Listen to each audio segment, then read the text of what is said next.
No existiendo una verdadera individualidad, resulta imposible que haya continuidad de propósitos.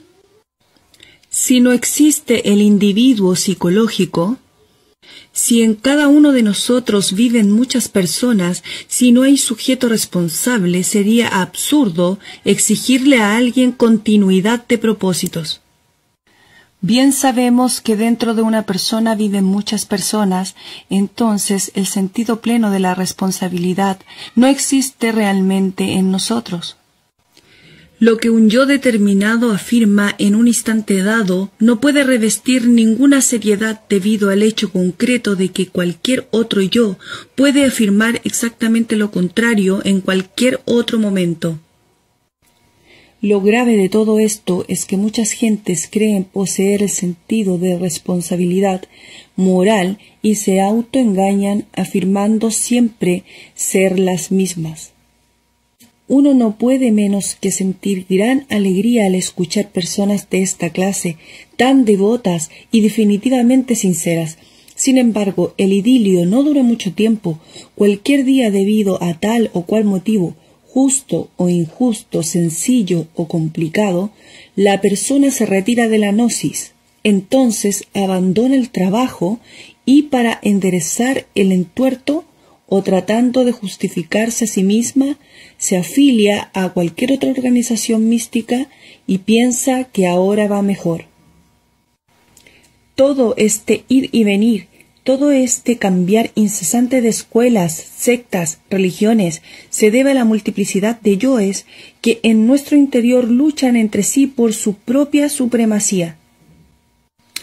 Como quiera que cada yo posee su propio criterio, su propia mente, sus propias ideas, es apenas normal este cambio de pareceres, este mariposear constante de organización en organización, de ideal en ideal, etc. El sujeto en sí no es más que una máquina que tan pronto sirve de vehículo a un yo como a otro. Algunos yoes místicos se autoengañan después de abandonar tal o cual secta, resuelven creerse dioses, brillan como luces fatuas y por último desaparecen. Obviamente, si uno no lucha contra la vida, ésta se lo devora y son raros los aspirantes que de verdad no se dejan tragar por la vida.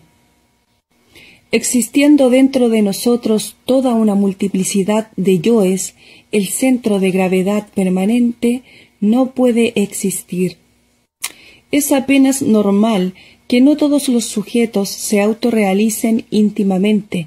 Bien sabemos que la autorrealización íntima del ser exige continuidad de propósito y como quiera que es muy difícil encontrar a alguien que tenga un centro de gravedad permanente, entonces no es extraño que sea muy rara la persona que llegue a la autorrealización interior profunda.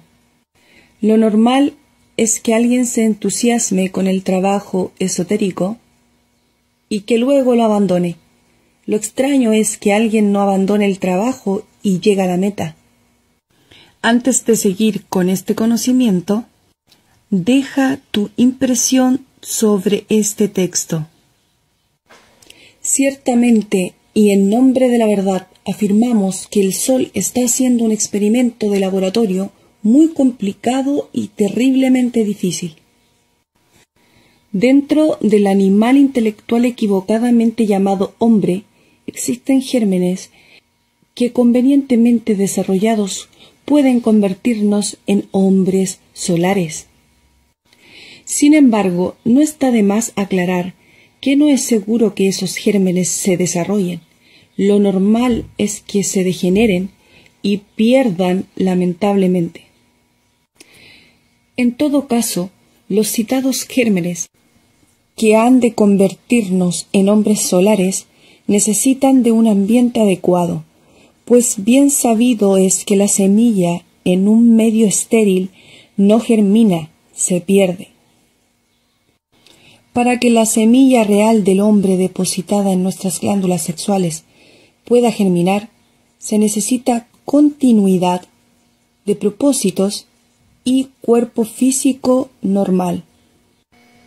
Si los científicos continúan haciendo ensayos con las glándulas de secreción interna, cualquier posibilidad de desarrollo de los mencionados gérmenes podrá perderse.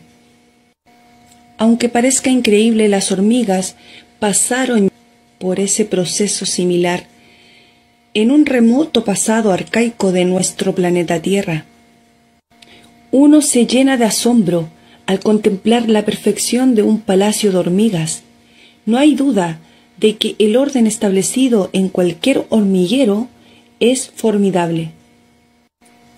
Aquellos iniciados que han despertado conciencia saben que por experiencia mística directa, que las hormigas en tiempos que ni remotamente sospechan los historiadores más grandes del mundo fueron una raza humana que creó una poderosísima civilización socialista.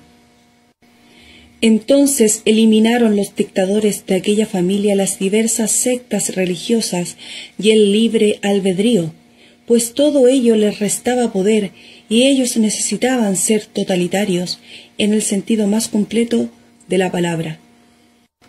En estas condiciones, eliminada la iniciativa individual y el derecho religioso, el animal intelectual se precipitó por el camino de la involución y degeneración. A todo lo antes dicho, se añadieron los experimentos científicos, trasplantes de órganos, glándulas, ensayos con hormonas, etc., cuyo resultado fue el empequeñecimiento gradual y la alteración morfológica de aquellos organismos humanos hasta convertirse por último en las hormigas que conocemos. Toda aquella civilización, todos esos movimientos relacionados con el orden social establecido, se volvieron mecánicos y se heredaron de padres a hijos. Hoy, uno se llena de asombro al ver un hormiguero más, no podemos menos que lamentar su falta de inteligencia. Si no trabajamos sobre sí mismos, involucionamos y degeneramos espantosamente. El experimento que el Sol está haciendo en el laboratorio de la naturaleza, ciertamente, además de ser difícil, ha dado muy pocos resultados.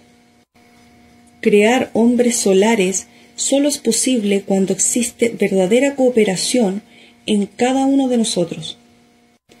No es posible la creación del hombre solar si no establecemos antes un centro de gravedad permanente en nuestro ser interior. ¿Cómo podríamos tener continuidad de propósitos si no establecemos en nuestra psiquis el centro de gravedad? Cualquier raza creada por el Sol ciertamente no tiene otro objetivo en la naturaleza que el de servir a los intereses de esta creación y al experimento solar. Si el Sol fracasa en su experimento, pierde todo interés por una raza así, y está de hecho que queda condenada a la destrucción y a la involución. Cada una de las razas que han existido sobre la faz de la Tierra ha servido para el experimento solar.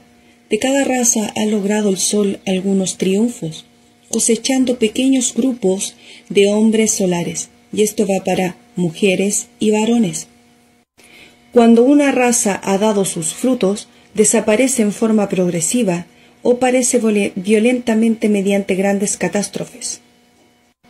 La creación de hombres solares es posible cuando uno lucha por independizarse de las fuerzas lunares. No hay duda de que todos estos yoes que llevamos en nuestra psiquis son de tipo exclusivamente lunar. De modo alguno sería imposible liberarnos de la fuerza lunar si no estableciéramos previamente en nosotros un centro de gravedad permanente. ¿Cómo podríamos disolver la totalidad del yo pluralizado si no tenemos continuidad de propósitos? ¿De qué manera podríamos tener continuidad de propósitos sin haber establecido previamente en nuestra psiquis un centro de gravedad permanente? Como quiera que la raza actual, en vez de independizarse de la influencia lunar, ha perdido todo interés por la inteligencia solar. Incuestionablemente se ha condenado a sí misma hacia la involución y degeneración. No es posible que el hombre verdadero surja mediante la mecánica evolutiva. Bien sabemos que la evolución y su hermana gemela, la involución, son tan solo dos leyes que constituyen el eje mecánico de toda la naturaleza. Se evoluciona hasta cierto punto perfectamente definido y luego viene el proceso involutivo. A toda su vida le sucede una bajada y viceversa. Nosotros somos exclusivamente máquinas controladas por distintos yoes. Servimos a la economía de la naturaleza. No tenemos una individualidad definida como suponen equivocadamente muchos pseudo-esoteristas o pseudo-ocultistas. Necesitamos cambiar con urgencia máxima a fin de que los gérmenes del hombre den sus frutos. Solo trabajando sobre sí mismos con verdadera continuidad de propósitos y sentido completo de responsabilidad moral, podemos convertirnos en hombres solares. Esto implica consagrar la totalidad de nuestra existencia al trabajo esotérico sobre sí mismos. Aquellos que tienen esperanza en llegar al estado solar mediante la mecánica de la evolución se engañan a sí mismos y se condenan de hecho a la degeneración involutiva. En el trabajo esotérico no podemos darnos el lujo de la versatilidad.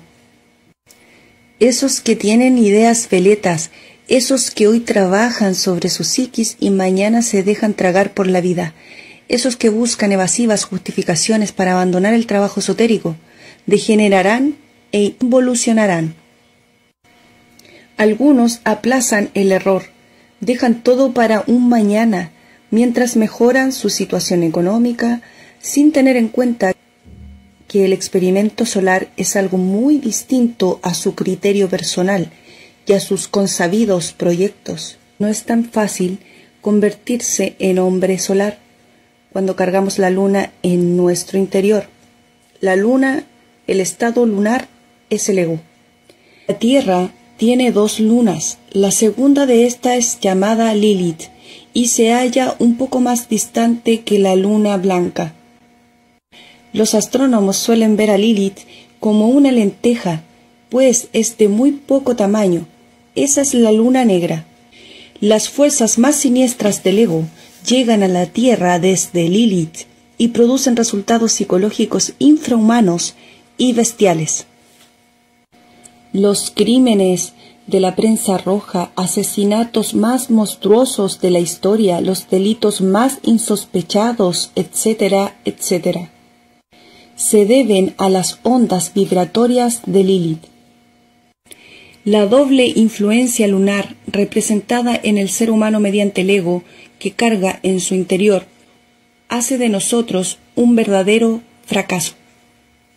Si no vemos la urgencia de entregar la totalidad de nuestra existencia al trabajo sobre sí mismos, con el propósito de liberarnos de la doble fuerza lunar, terminaremos tragados por la luna, involucionando, degenerando cada vez más y más y más. Dentro de nosotros, ciertos estados que bien podríamos calificar de inconscientes e infraconscientes. Lo grave de todo esto es que no poseemos la verdadera individualidad. Si tuviéramos un centro de gravedad permanente, trabajaríamos de verdad, seriamente, hasta lograr el estado solar. Hay tantas disculpas en estas cuestiones, hay tantas evasivas, existen tantas atracciones fascinantes, que de hecho suele hacerse casi imposible comprender por tal motivo la urgencia del trabajo esotérico. La mente veleta no entiende lo que aquí estamos diciendo. Lee este capítulo y posteriormente lo olvida. Viene después otro libro y otro, y al final concluimos afiliándonos a cualquier otra institución que nos venda pasaporte para el cielo, que nos hable en forma más optimista, que nos asegure comodidades de en el más allá. Así son las gentes, meras marionetas controladas por hilos invisibles, muñecos mecánicos,